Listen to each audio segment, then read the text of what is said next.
Hi everyone, welcome to week 6 of your Law and Ethics for Pharmacy Technicians course. This week we are going to be looking at Chapter 5. Chapter 5 is a deeper dive into one of the laws that we've already touched on a little bit, and that is the Comprehensive Drug Abuse and Prevention Control Act.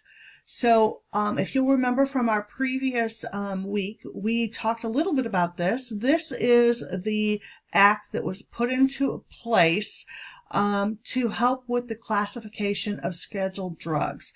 So first of all, the DEA was actually established in 1973 as part of the Department of Justice. And the drugs, these controlled substances, came under the DEA at that time. And they were divided into 5 schedules. So when we talk about a schedule, we're talking about a classification. How do we put them into groups? And one thing to keep in mind is anytime we have a state law and a federal law, we always go with the stricter one. So kind of keep that in the back of your mind as we go through everything in this particular chapter, as well as any other chapters, but specifically with this one as well. So the schedules work this way. We start with Schedule 1 and we work our way down to Schedule 5. So Schedule 1 being the most controlled, down to Schedule 5, which is the least controlled. And so here's how they are basically categorized. Schedule 1 is not accepted for medical use in the United States. It's got a very high potential for abuse. So things like opiates, crystal meth, crack cocaine, those types of things fall into Schedule 1. So medical marijuana has been prescribed. So even though it is listed as a Schedule 1, it has been prescribed in some cases and it has been approved by some states. So that one kind of throws a little bit of a gray area into things. Schedule 2 does have medical uses, but still has high abuse potential with severe physical or psychological dependency. So this is where our narcotics come in. Morphine, methadone, those types of things. So that's where they fall, what group they fall into. Then our Schedule 3s have accepted medical use and they have a less abuse potential than Schedules 1 and 2.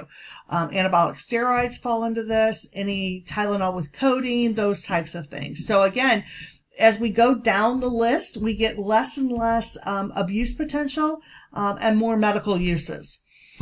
Schedule 4, again, a little less abuse potential, still has some dependency issues with them, but these are where our benzodiazepines and things like that fall. And then lastly, we have Schedule 5. So this is the lowest abuse potential of all.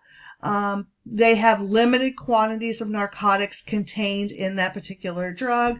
This is where you're going to find things like any kind of cough syrup containing codeine, pseudoephedrine, analgesics, things like that fall into Schedule 5. So knowing where things fall in the schedules is going to help you understand the regulations behind this particular law as well.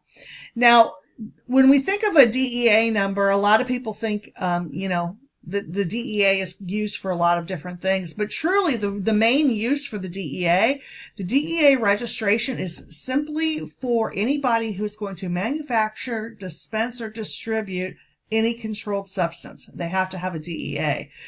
So that could be a pharmacist, or a pharmacy, that could be a doctor, that could be a hospital, that could be a wholesaler or some sort of distributor or even a manufacturer. So the actual company who makes it. All of those folks have to have a DEA registration in order to participate in anything having to do with these types of drugs.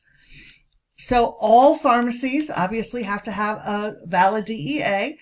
There is a specific form that you have to complete and you have to keep that renewed. Probably one of the most important things that I want you to make sure that you understand this week is how to do the DEA number check. So there is an actual mathematic calculation that you can use to go through and just determine whether or not a DEA number that you are presented with is a valid DEA. And I'm going to provide more information about that in this week's discussion posts. So make sure that you go through and understand how to do that. And then the rest of the slides just deal with all of the different regs between ordering controlled substances, filling those prescriptions, labeling those prescriptions, what the labels have to look like, what do distributors have to do, and how do we keep our records for this, because that's probably one of the most important parts. And then finally, what do we do if we have to return something that's a controlled substance or we have a theft? So those are all of the different topics that you're going to see this week. As you go through the material, if you have any problems or questions, please make sure that you reach out to me, and have a great day.